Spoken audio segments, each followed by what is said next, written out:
Greetings, everyone. This is Hangouts with HIVE. Welcome. Thank you for joining us today. Today's topic is caring for women who are substance involved. My name is Yamini Oseguera Bhatnagar, and I am the Power Health Coordinator at HIVE, which is a hub for positive reproductive and sexual health.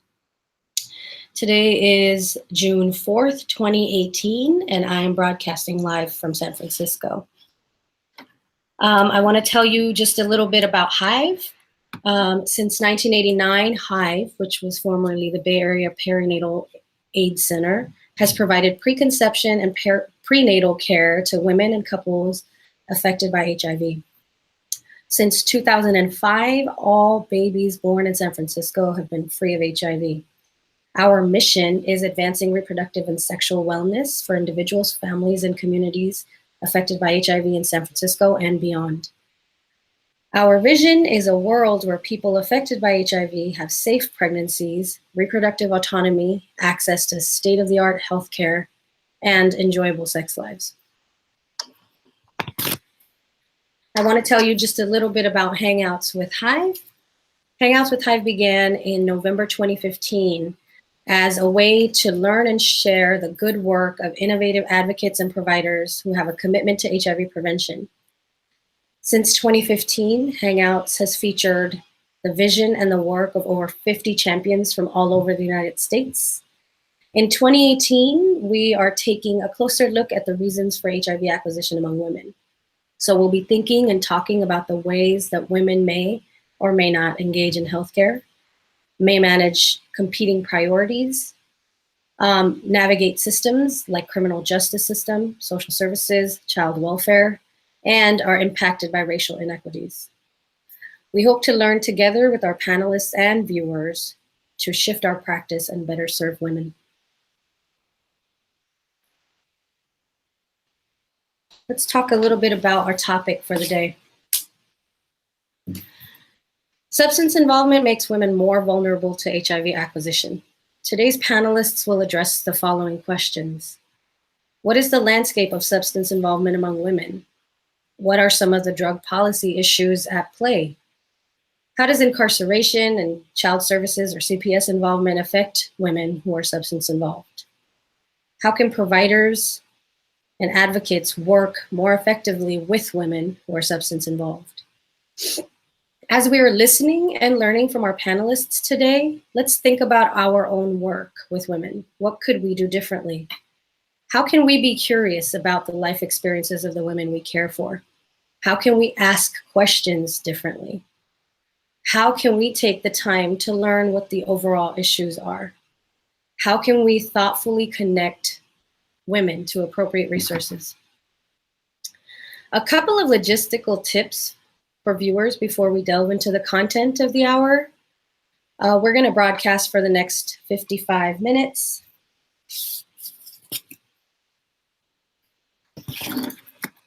During this time, if you think about questions you have for our panelists, please ask them in one of two ways. There's a comment box in YouTube that's going already, as you can see.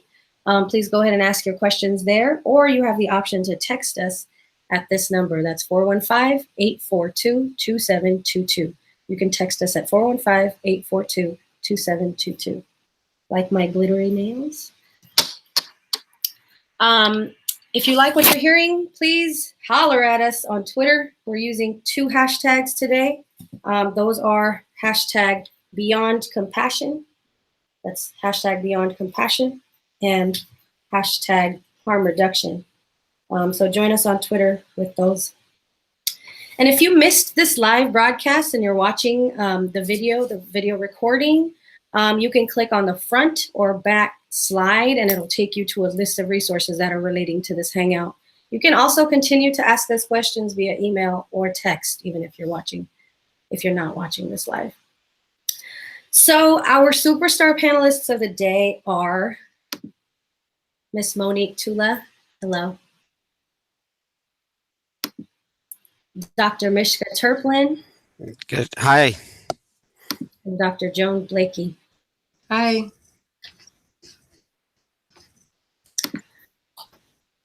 We're going to start with Dr. Mishka Turplin. Dr. Turplin is a professor of obstetrics and gynecology and psychiatry and the associate director in addiction medicine at Virginia Commonwealth University. His clinical research and advocacy interests lie along the intersection of reproductive and behavioral health. He is an addiction medicine consultant for the Virginia Department of Medicaid Services and a consultant for the National Center on Substance Abuse and Child Welfare. Mishka today will talk to us about what some of the particular issues are for women around addiction, what some of the particular considerations are for women who are substance involved around reproductive health, and how structural racism impacts women who are substance involved, and more. With that, I'll hand it over to Dr. Mishka Turplin. Well, thank you so much for inviting me. It's a real pleasure to be here. I was going to start with a historical lens and really to dial back the clock to the 1800s. We know opioids have been part of human culture since the opioid poppy was cultivated. And I'm focusing historically on the opioid, knowing that there's lots of other substances. And I'm focusing on it because of all of the public attention to it. And in many ways, events like this are brought about by the current opioid crisis. But if we dial back the clock to the mid to late 19th century, the person that anyone on the street would think about as somebody today we would call addicted to an opioid was actually a woman, a white woman, upper class or upper middle class, who had become addicted to opioids that were prescribed to her initially by a physician, and usually for the treatment of female ailments, quote unquote, menstrual irregularities, pain from childbirth, as well as hysteria, which was a diagnostic criteria at the time that in retrospect really kind of meant you have rapidly changing culture in all ways but gender roles. And that caused this emergence of an illness that was called hysteria. And early textbooks, early 20th century textbooks actually identify gynecologic conditions as being the causality of the disease that was called morphinism. Now, I don't have time to go through the 20th century, drug policy history and et cetera, which is fascinating. But this shifts in the 20th century, and addiction gets sort of reconfigured as both one, something that is not in the domain of healthcare or public health, and two, something that's criminal justice based, and three, becomes increasingly understood as a overwhelmingly male condition. So we are in perhaps the fourth opioid crisis or epidemic in the United States, and this one has many parallels to that around the turn of the century.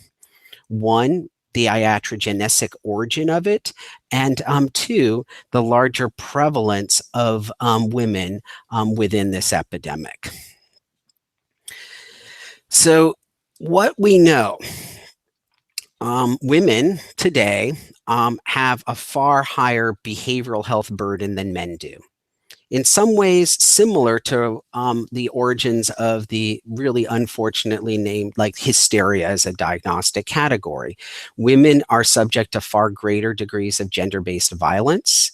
Women have higher rates of depression, PTSD, and et cetera. And as a consequence of this, women are more medicated in society than men are. Roughly half of reproductive aged women in the United States have a prescription for what we are called psychopharmaceuticals, so medications that work on the brain. And this includes opioids. More women are prescribed opioids than men, more women initiate opioid misuse than men, and more women recently are developing opioid use disorder. And as the opioid crisis shifts from prescription opioids to heroin, we're seeing these same gendered patterns in heroin. In fact, over 50% of individuals with a recent diagnosis of opioid use disorder due to heroin are female today. And that's quite different than it was several decades ago, when it was less than 20% of individuals with an opioid use disorder for heroin were female. And the other parallel to the turn of the century has to do with race. So I think probably many people who are listening to this are familiar with the work of Troy Duster and the Legislation of Morality, the book he wrote in 1970, which was the year before Nixon launched the war on drugs. And in that book, he makes one of the points he makes is that the public response to a drug crisis is determined to a large extent by the color of the skin of the individual associated with that crisis. And you can see the turn of the century, the first opioid crisis, which was predominantly upper middle class white women, there was a public health response. The opioid crises in the or epidemics in the 40s, 50s, 60s were associated more with Black people, and it was not a public health response. And today we have an opioid crisis that's overwhelmingly associated and with white people, and we have a public health response. So there's a lot to talk about how racial patterns of addiction have shifted, and if they have shifted, or if it's the attention to it. But this idea that that Troy Duster illuminated first in the early 70s, I think remains a very potent way of conceptualizing what's going on now.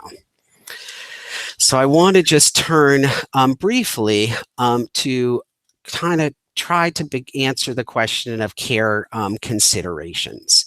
And to do so, I think it's important to make a couple of big points. And one is that most people who use drugs don't become addicted to them. Maybe 25% of people who've used heroin in the past year would meet criteria for a use disorder. And we have to think about substance use within a larger sort of human context of curiosity, creativity, wellness, and think about how there are always risks. And also from an individual level, there are perceptions of benefits to substances. So I think from a holistic perspective, care considerations mean, number one, that behavioral health in general, substance use in particular, is an essential domain of wellness, and assessment of that should be part of routine clinical care. And my suggestion for how to go about doing that is actually by asking permission to ask. I like to ask all my patients, is it okay with you if I ask you some questions about drinking, smoking, and other drugs? And if they say no, then I don't ask. I think it's important to ask permission and respect the answer. And that goes a long way for forming a therapeutic alliance, which is key for any type of clinical work. And in particular for women, especially pregnant women, which I'm not even going to have time to talk about much, who have been mistreated and have high and legitimate skepticism of the healthcare environment. This might be one of the first times somebody's asked their permission, and certainly might be the first time somebody respected their response. And I think that goes a long way. For people who meet criteria or suspicion of criteria for addiction, addiction is a condition for which there is treatment. And I work mostly now in the addiction treatment realm. So to boil down what addiction treatment is, it really consists of two things. One is empathy, and the other is adherence. So empathy means treating people with dignity and respect, and adherence means they come back to see you again.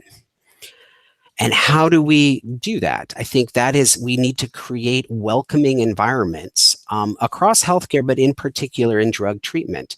And a lot of our conceptualization of what addiction is and what treatment looks like remains stuck in that mid-20th century male model of care. And we have lots of examples of how women aren't actually appropriately treated. There's a massive lack of gender-specific programming within drug treatment. There's recent data looking at overdose reversals, that women who are found down in the community are less likely to receive naloxone than men are. even though women might have a greater vulnerability to an overdose than men do. And we need to create, and not just for women, but for like sexual minorities within drug treatment. There is a marked sort of absence of programming that is holistic, empathetic, that can really like go a long way to promote adherence, which really is a way of getting to wellness and to recovery. And with that, I will stop. Thank you.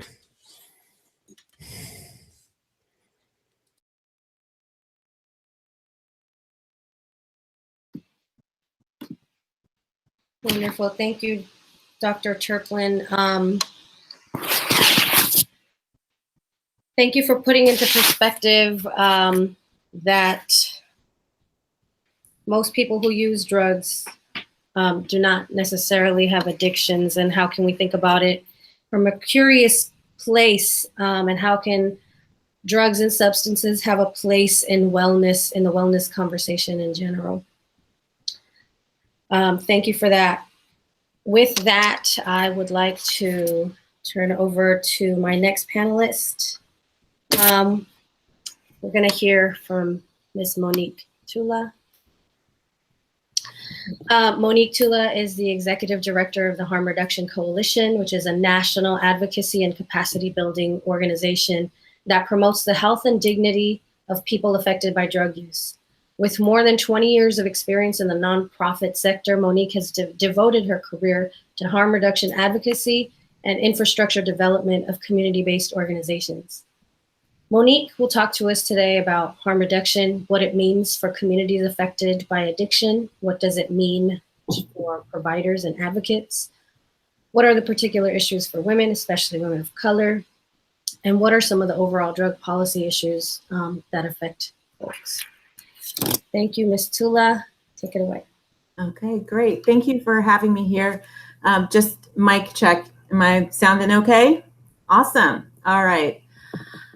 Well, again, thanks for having me here today. I want to spend a little bit of time that I have with you just talking a little bit about harm reduction and how it relates to people who use drugs.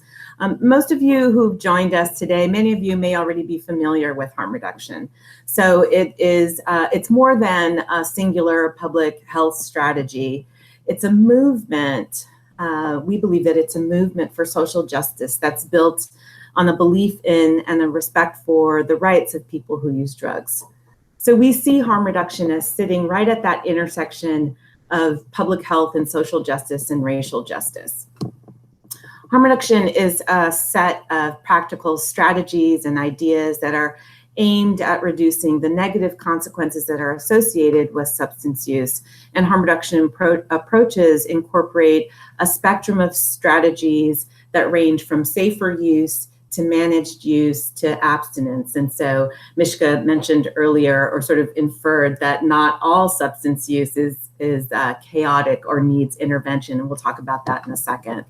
And so when I think about that harm reduction is not a singular approach, last October, Harm Reduction Coalition launched a new North Star statement, which is Harm Reduction Coalition creates spaces for dialogue and action that help heal the harms of racialized drug policies.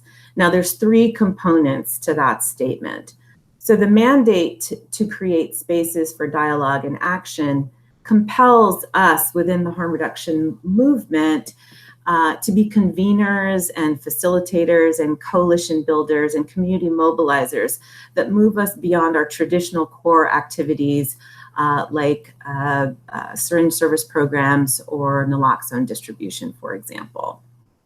And the call to help heal harms makes explicit a broad vision of harm reduction that extends, like I said, beyond prevention and risk reduction, but pushes us toward reparative strategies that address trauma and social division and injustice.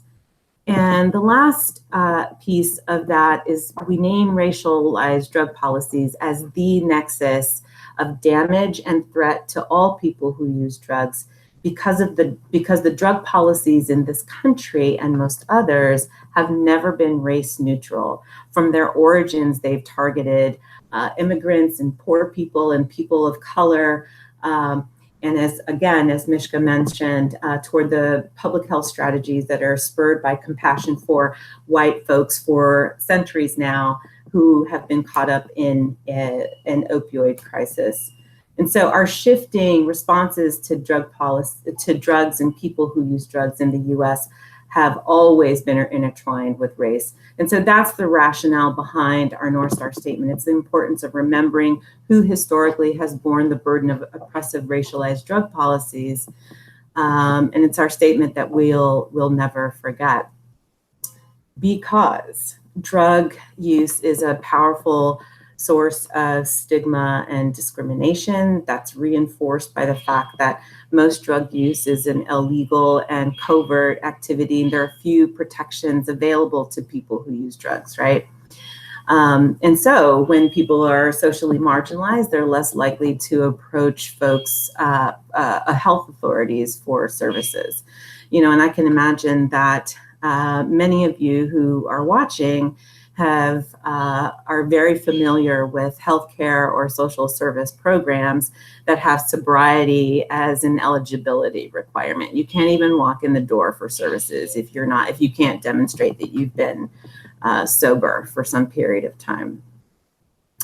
So people who use drugs face significant challenges when accessing healthcare services, things like HIV, viral hepatitis treatment, care, and support. And these challenges stem from structural and social and cultural prejudice about substance use itself. And that's because drug use is viewed as a criminal activity rather than a medical issue that sometimes requires counseling and rehabilitation.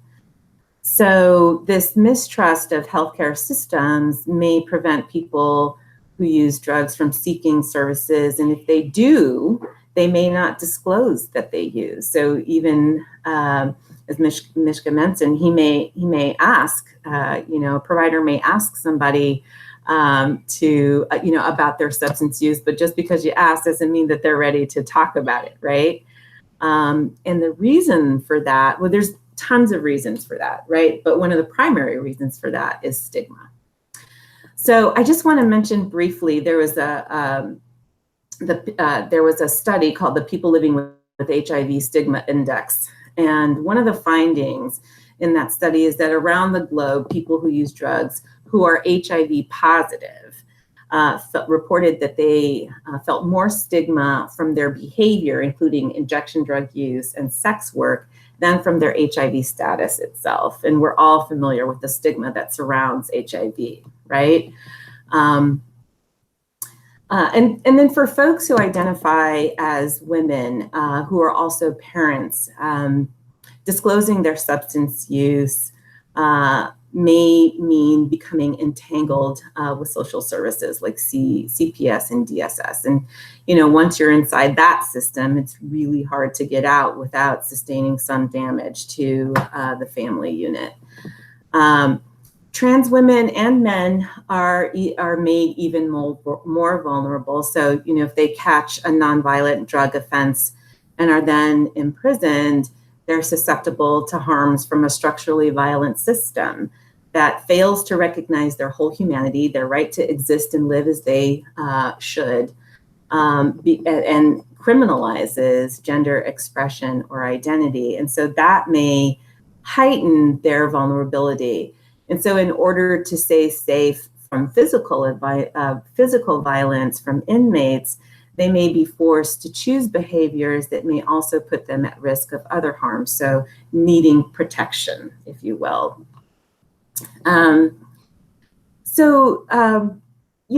This whole moral imperative around substance use, we're taught to just say no. But every day we're bombarded with advertising to just take a little pill to deal with whatever is ailing us. We're living in an era where more and more people have experienced intergenerational trauma and poverty and social isolation, homelessness, untreated mental health issues. And we're turning to drugs to cope. We're told to turn to drugs to cope, in fact.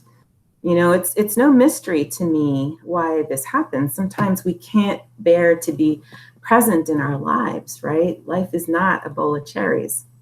And if you can't say no because you haven't been given the tools to figure out how to do so, right? Then you're unworthy of love and you're incapable of change. You're a menace to society that has to be dealt with by force. And instead of compassion, we blame and judge people who use drugs as those who are lacking moral character. You know, it's their fault that they contracted HIV or hepatitis, right? It's their fault that they lose their children to foster care. It's their fault that they get locked up. It's their fault that they died because they overdosed. And it's their fault because they didn't say no. They did not say no. So this criminalization of drugs and pathologizing drug users, you know, as something that's wrong with them, and the only antidote is tough love, which in my opinion is not really love at all. And so all of that leads back to a lack of access to opportunity for people who use drugs to really build community and personal growth and development, or developing the ability to navigate the collective intergenerational trauma that resides right in our DNA. So, you know, drug policy in the US is largely based on the idea that restricting the drug supply through interdiction and ensuing criminalization will also alter the demand for drugs. And then layered on top of that is that moral imperative, right? Or, you know, by just simply adjusting one's behavior through sheer willpower or maybe even religious dogma, that's what people need to overcome what's often a lifetime of traumatic experiences, interpersonal factors, substance and structural issues that can lead to chaotic substance use. So if we unpack that just a little bit, many of you are familiar with the statistic that the US is the world's largest consumer of illegal drugs, but we only make up 5% of the global population. 25%, we account for 25% of the global demand for illicit drugs, right? And throughout history, people have used drugs, right? Sometimes we just want to feel good, something different to do.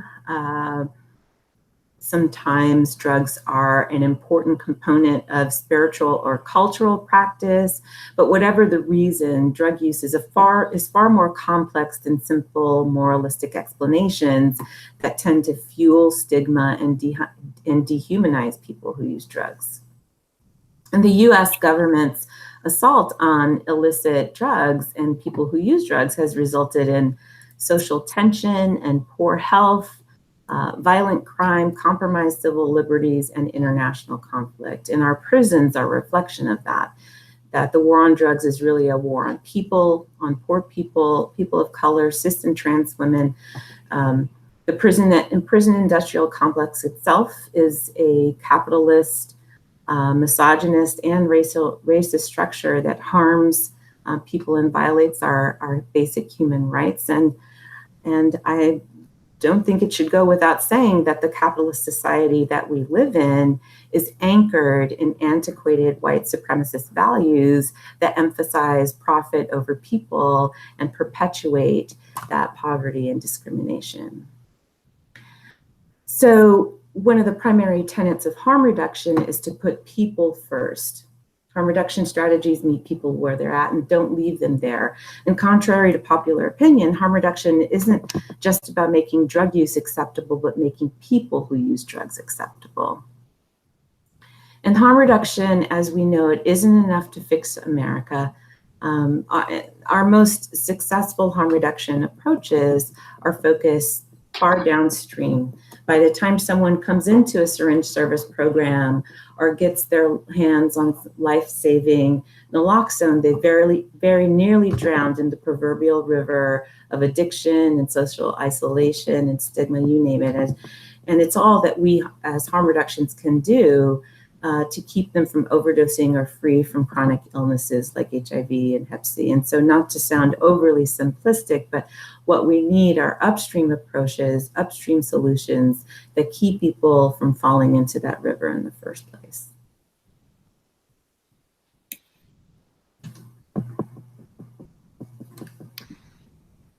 Thank you so much, Monique. And thank you to harm reductionists for creating those spaces and being those conveners and building those coalitions and organizing those communities. And always reminding us that it's about compassion for the people who use drugs as much as it's about accepting drug use. Thank you. With that, I would like to turn over to our next panelist. Dr. Joan Blakey is the chair and associate professor of the Department of Social Work at University of Wisconsin-Milwaukee. Her primary research interests include trauma and substance abuse among women who are involved with child protection and criminal justice systems. She's also interested in understanding the process of healing from trauma, creating trauma-informed systems of care, and testing the effectiveness of trauma-informed interventions.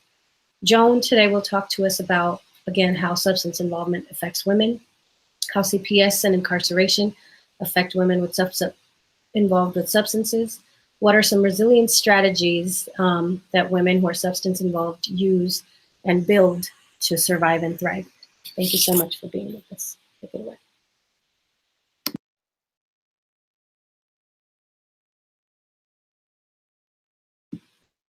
Joan, we don't hear you. Yeah. Okay, sorry. I just wanted to have a disclaimer that I've got about 10 to 12 minutes, so I'm going to talk in generalities. This is a very complex issue with many factors at work, so I don't want people to think that I'm simplifying things, but I'm going to give you an overall picture of kind of what is going on, and certainly can answer specific questions at the end. So we're talking about women who are involved with the child protection or criminal justice system. Again, as my co-panelists have talked about, the fact that many of these women are involved with both the, so we know that there's been increased substance use among women. We have statistics that say that about 15.8 million women have used illicit drugs in 2013. So we're talking about 12.9% of all women have at least tried drugs. Again, as my panelists have talked about, it does not necessarily mean that they're addicted or that they will become involved with the child protection or criminal justice system. However, we do know that there is certainly a correlation and a connection between their involvement with both of those systems. Two primary reasons for substance use among women have to do with mental illness. It is a common precursor to addiction, and we're talking about 29 million women in America that have been diagnosed with a mental illness in a one-year period. We also know that trauma is very prevalent among women who are involved with both the criminal justice as well as the child protection system, which is a lot where my research focuses on.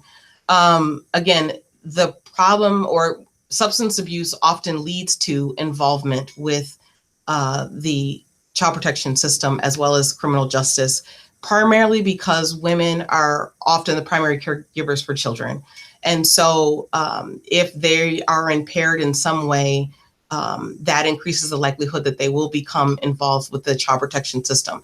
Also, women can enter the child protection system through criminal justice, and that often is that women who are incarcerated for long periods of time, again, may not have a steady person who's able to care for their children, which can also lead to involvement with the child protection system. So they kind of are connected and go hand in hand. In terms of involvement with child protection, over the last 20 years, we have seen a dramatic increase in women's involvement with the child protection system and particularly African-American women's involvement with that system. So we know that about 80% of cases that are child welfare related have some issue related to substance abuse. About 20% of parents who have addiction histories achieve reunification. So the fact that they become involved with the system because of substance abuse, only 20% of those women will regain custody of their children. 12% of those women who often have co-occurring disorders, only 12% of the parents who also have a co-occurring disorder in addition to the substance abuse will achieve reunification. So that means trauma, a lack of housing, again, mental health, any of those co-occurring disorders reduces that to 12% of women. So we know that African-American families or African-American parents are the least likely to regain custody of their children. And we know that oftentimes if women do not go to treatment right away, that they automatically lose custody of their children. Again, the study that the most recent study that I've done found that all of the women had histories of trauma. When I say trauma, I'm talking about the experiences that can be either one time or prolonged, repeated abusive experiences that often affect women's ability to, they affect women in multiple ways, in psychologically, physically, cognitively, emotionally, relationally. And so all of these things then impact their involvement with the system. So how are we defining trauma? Trauma, I'm mainly focused on interpersonal forms of trauma. There's trauma from war and veterans. There's trauma from natural disasters such as Hurricane Katrina, but I'm mainly focused on interpersonal forms of trauma, which often have to do with person-to-person violence or harm. So we know that anywhere between 50 to 100% of women involved with the child protection and criminal justice system have histories of trauma. The reason why that varies is depending on how researchers define trauma, the population size, all of those things matter. The most common forms of trauma are domestic violence, childhood sexual abuse, rape, physical abuse, witnessing domestic violence as they were growing up, prostitution and or histories of sex trafficking, neglect are sort of the most common. We know that about 73% of women have experienced anywhere from 3 to 11 different traumatic events in their lifetime. And so we know that then again, the more trauma that a woman has, it's considered complex trauma, but the more trauma that a person has, particularly if it's untreated, the least likely that they are to regain custody of their children. And complex trauma often leads to more severe symptoms in terms of the impact of trauma. So I want to give you just an example of what happens when women become involved with the system, the child protection system particularly. Again, the study that I did really looked at the differences between moms who got their children back and moms who didn't. And the moms who got their children back is what I called, they were more thriving. Again, I put them on a continuum of surviving to thriving. And women who got their children back, I considered more thriving. And thriving meant that once they became involved with the system, they took that as an opportunity to change their lives. They really saw their involvement with the system as kind of a wake-up call, that they really had a desire they wanted to be drug-free. They wanted to be good parents. They wanted to be in their children's lives. They took responsibility for the decisions and the mistakes that led to their involvement with child protection, and really used the services that they were involved with to make lasting change. They, the women who didn't get their children back, I put them more on the continuum of surviving. And again, women fell along this, continuum, but I put them in more of a surviving category. So that looks like they were superficially complied with conditions, but did not make sort of real changes. So again, their motivation to their motivation was to get child protection out of their life. Their motivation was more about externally focused and, what do I got to do to get my children back? They weren't necessarily interested in making long-lasting changes. They weren't necessarily even convinced that they even had a problem. Many of them felt that there was no valid reason for their involvement with child protection. And as a result, often there was a lack of kind of insight into why they did certain things or why they even began to use in the first place.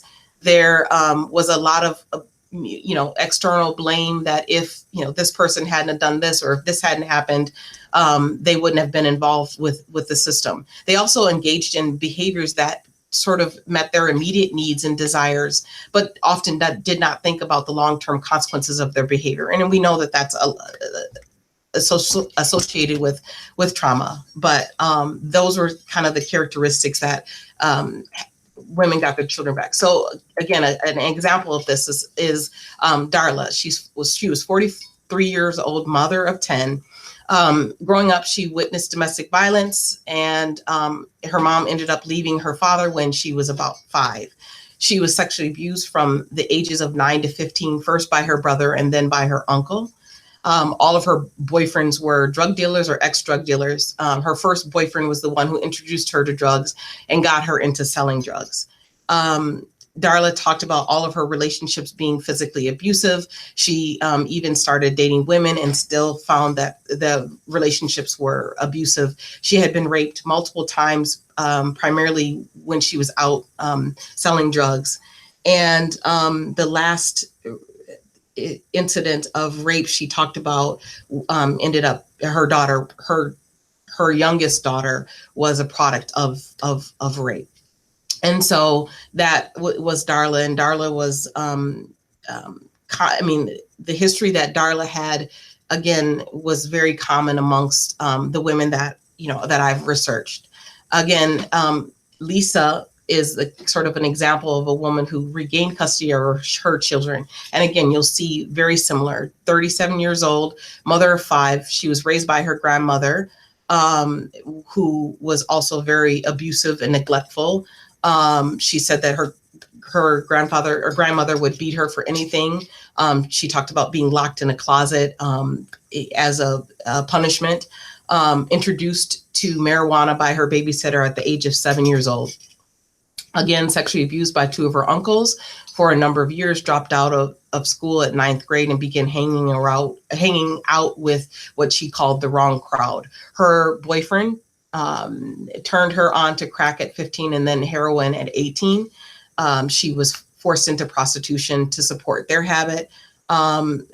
Charles was a drug dealer, and Lisa ended up seeing her brothers killed in front of her. All of her relationships, again, she talked about being violent, and she had been raped repeatedly in and out of jail. So I thought starting that the women's histories of trauma and that maybe the women who had more severe histories of trauma would have that would be related to whether or not they got their children back, and it wasn't. Women tended to have about the same, women who got their children back versus women that didn't had about the same level of trauma. So let me just talk a little bit about resiliency strategies. Again, the women that I work with have amazed me. That despite many of their histories, that they're still were fighting to regain custody of their children, still trying to heal and recover. Again, the strength to which they exhibited always amazed me. That they tended to have a belief in a higher power. That was sort of something that resonated often. And so I actually ended up writing a paper about that. But also just this desire, like I said, to heal and recover. They didn't always know how. There was some skepticism against the system and against therapy, and at least in its traditional form, but that women really did want to get better, wanted to be good parents to their children. I think the one last thing that I would mention is that while I think many of the systems, the criminal justice and child protection system, are moving towards trauma-informed care, that both of these systems are still fall very short of that. And what we do know is that the absence of a trauma-informed approach is the equivalent of denying the existence of the significance of trauma in clients' lives. And essentially, without a trauma-informed approach, many of the individuals who have histories of trauma will not be able to be successful in many of these systems. So I'll stop there.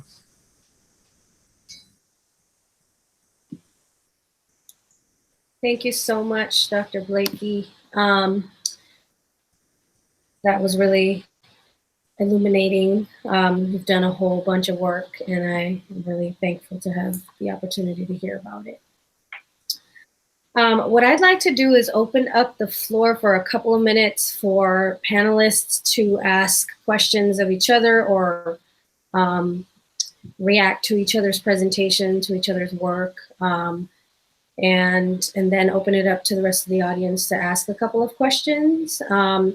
Anything you would like to share about your colleagues' work, about your own work, any props you'd like to give each other, etc.? Well, I guess I would say I really, Monique, believe in a harm reduction approach.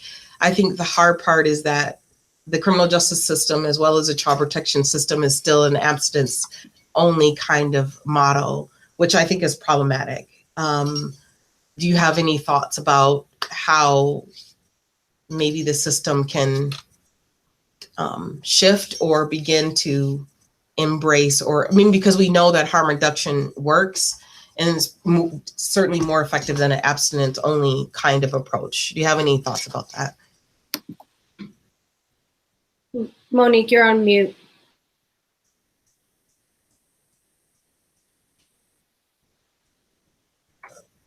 Unmute.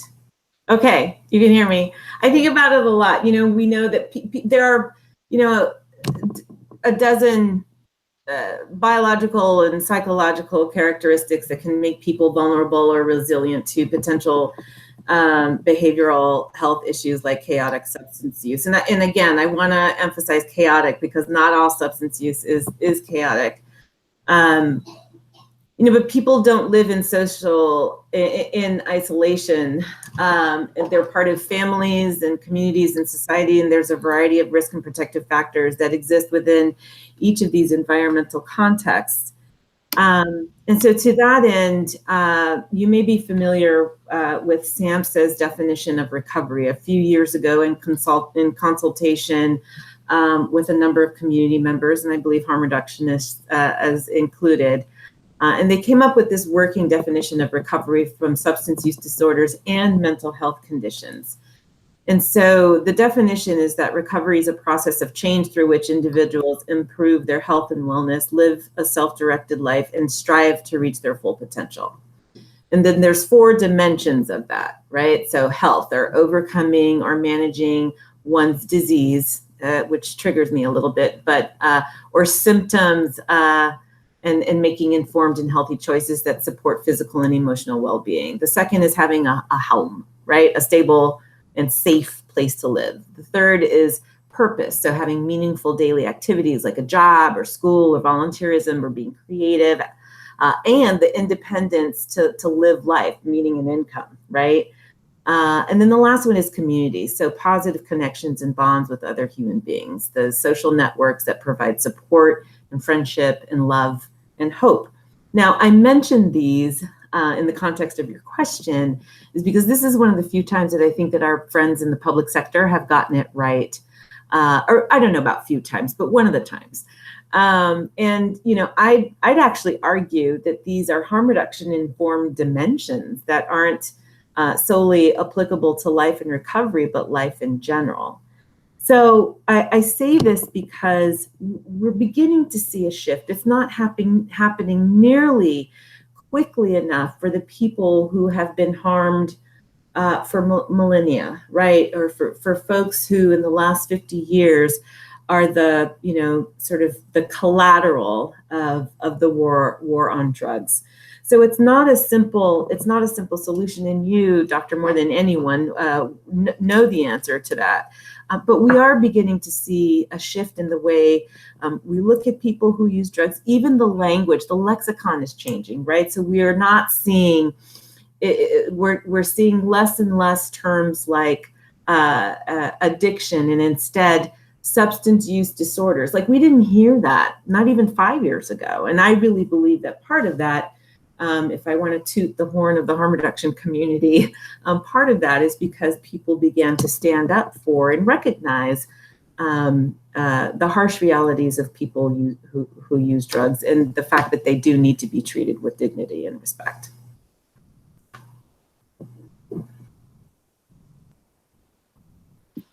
Wonderful. Anyone? I have another question for Mishka. And again, I think I've struggled with this just because we knew that when there was a crack epidemic, there was a criminalization of that drug use and crack, and that primarily was affecting African-American people. Now we see this shift in opioid, and their response is very different. And I can't help but wonder, I believe that it's racially motivated.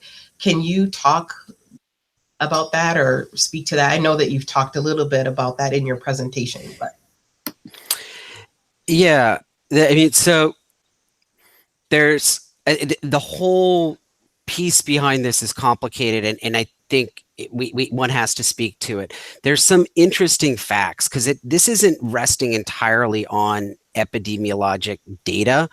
Like, more white people used crack cocaine than black people used crack cocaine, but it was the public image of who a person who used cocaine was that determined the public health response. Similarly now too, I mean, I think it's really important to be sort of attentive to how the narratives of public health have been like racially informed, but that shouldn't lead us to neglect the fact that there are many Black Americans who use opioids with opioid use disorder who, would benefit, and we try through the opening of clinics to benefit everybody who, rather than, whatever. So I think there's a lot to learn from this, and I am not even cautiously optimistic, I guess, in terms of public health response. I welcome the public attention to this topical area, but I feel that the door can slam shut really pretty quickly,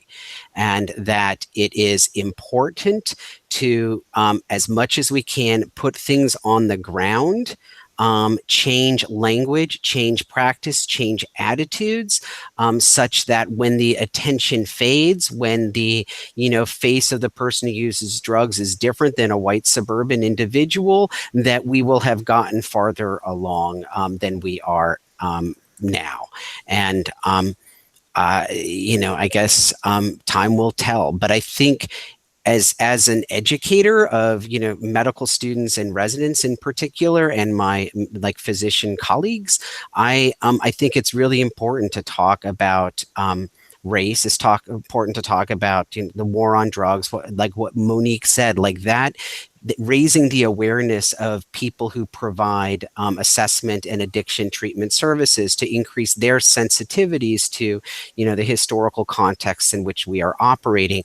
I think that is, that is one potentially positive outcome of the attention to the opioid crisis. Thank you.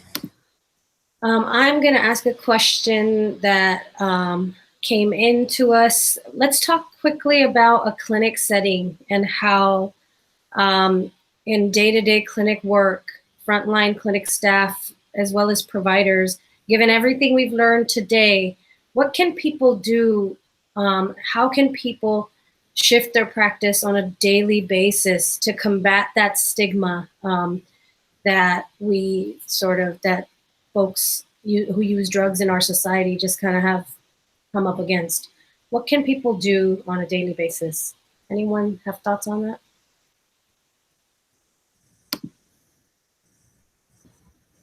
You're on mute again.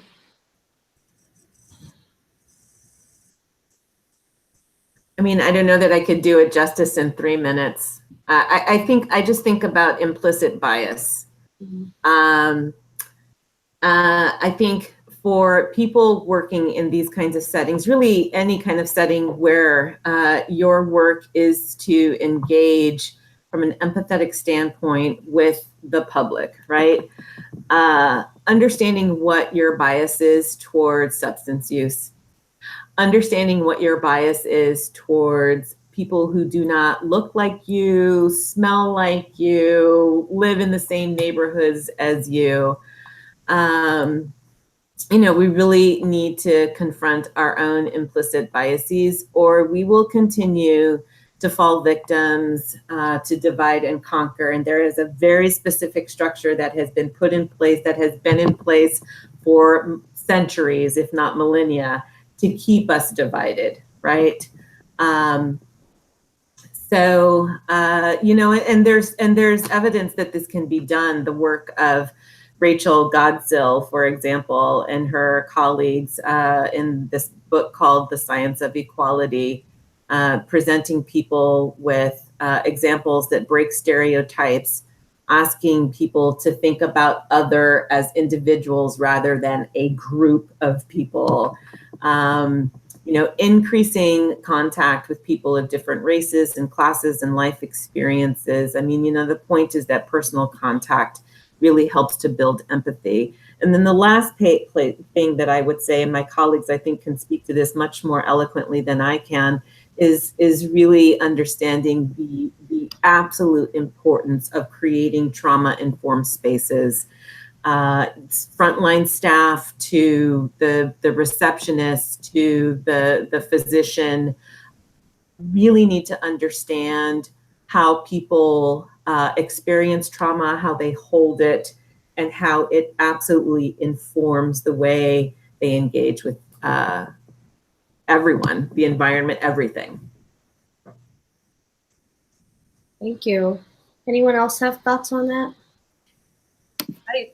I do. I guess, again, following what Monique said, this trauma-informed approach, I think that many substance abuse treatment settings, I think they're starting to, but still very many of the ones that I still interact with really treat substance abuse and trauma separately and do not take an integrated approach. And we know that from the research that treating both at the same time is best practice.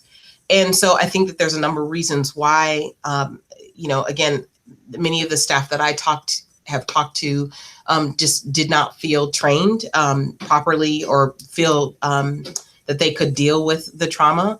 That again, there was beliefs that, I only have 90 days with this person and did not feel like they could effectively treat both. And so oftentimes they focused on the substance abuse, but without sort of treating both, you're taking women's coping mechanism away without sort of replacing it with something else.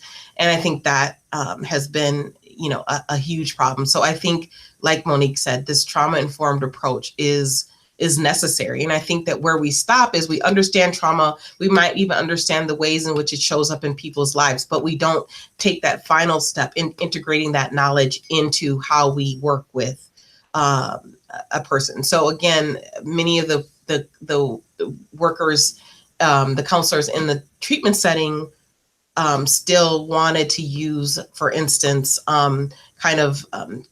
confrontational methods in terms of helping women to get sober, but that confrontational method could be traumatizing for women. And so that may not be the best approach to take. And again, I'm generalizing, but really, I think that's important, as well as I think our funding streams are still very much separate. So we have funding streams for substance abuse, funding streams for mental health, but we're starting to, merge the two, but still, I think we've got a long way to go with that. And I just add to both of those really excellent comments that if you in thinking about what to do from a clinical setting, we have to be attentive to our clinic staff and where they come from as well. Like it's quite true that I think there's a lot of places that say they do trauma-informed care that don't really at all. And there's lots of reasons for that. Some of that is training, but some of that is because I think as clinics, as communities, as people working together in a shared enterprise, we actually haven't always adequately addressed individuals with trauma that are our coworkers. And that can be sometimes a very large barrier to uptake of trauma-informed care. And similarly, just another really small thing, building from, about what Rachel said about implicit bias, is that there are implicit bias tests that one can do that can be very helpful to be done with trainees, with learners, for clinic staff, as a way to actually start a conversation internally about, how it is that we come to, various clinical scenarios. And the final thing just being language, person-centered language, treating people with dignity and respect. All of this work doesn't make it, if it's not grounded in human rights, it's actually the antithesis of that. Beautiful. Thank you so much. We are running out of time, but there's another question that came in that I'd really love to ask. And if I could just have one panelist take a stab at answering this, that would be great. How does one apply a harm reduction approach to CPS activities while protecting children from trauma associated with their parents' substance abuse or substance use, and addressing their need for a safe and secure home? This is, from our clinic work, very sort of poignant and important question. Anyone have thoughts on that? Monique, you want to take it? I mean, am I on mute? No. As I want to do, there's just no simple answer for that. How do you hold both of those, the needs of the child and the needs of the parent, and the fact that, we have a structure that is set up to intervene if a parent is, perceived as putting the child at harm. I was listening to a show, NPR show this weekend, where they talked about a woman in New Hampshire who had been addicted to heroin, got pregnant, got on methadone, was doing all the things, had the baby tested positive for methadone. And when the law is that the child be removed from the home. And the only way that the mother could get the baby back was to go off of methadone and then also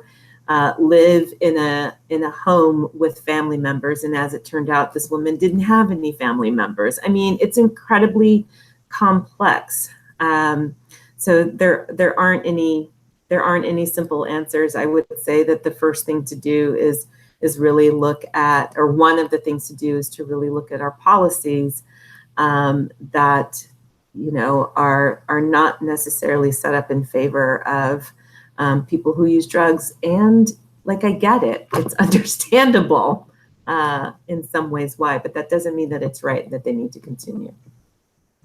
And there's definitely strategies that families use that aren't involved with child protection, but once you become involved with the child protection system, it's really difficult, if not impossible, to convince a judge and a caseworker that this parent can use and still parent their children. I think just the it's kind of the worst case scenario. And there's so much risk involved that if something happens to this child while an open child protection case happens,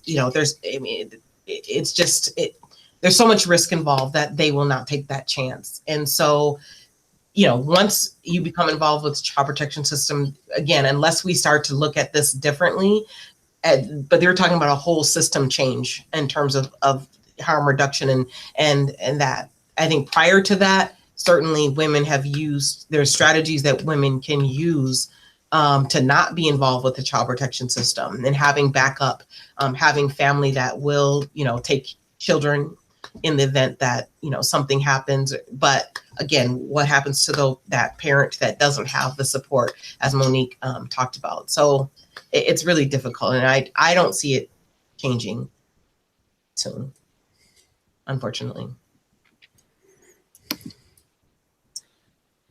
Okay, we've talked about a lot today.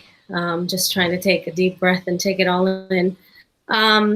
Thank you. We were charged with really thinking more deeply about how we do this work every day, how we ask questions, what curiosities we bring to the table when we're working with our clients. I think what I've learned and what I think is a call to action is that we learn more about how to apply harm reduction principles to the work that we do every day. We think more about the implicit biases that we come to this work with, and we address those in our own way, in our own lives. We think about the language that we use. People first language is very important, and I just want to quote Dr. Turplin. If it's not rooted in human rights, it's not worth doing. And we continue to ask questions, not just the right questions for our client at the moment, the right screening questions, but how do we ask questions of the overall system? How do we learn more about the systems that are in place, how they work, how they don't work, in what cases, they work, and what cases they don't work. So thank you all very much. There will be more discussion. You'll hear from us via email. We'll have a list of resources to do more reading, to learn more, to take this to the next level. And I just deeply want to thank Monique, Mishka, and Joan today for taking the time and really bringing your your work, your experience to the table to begin a conversation in a certain direction. With that, I will thank you all for joining. Please look out for an email from us. And this was Hangouts with HIVE.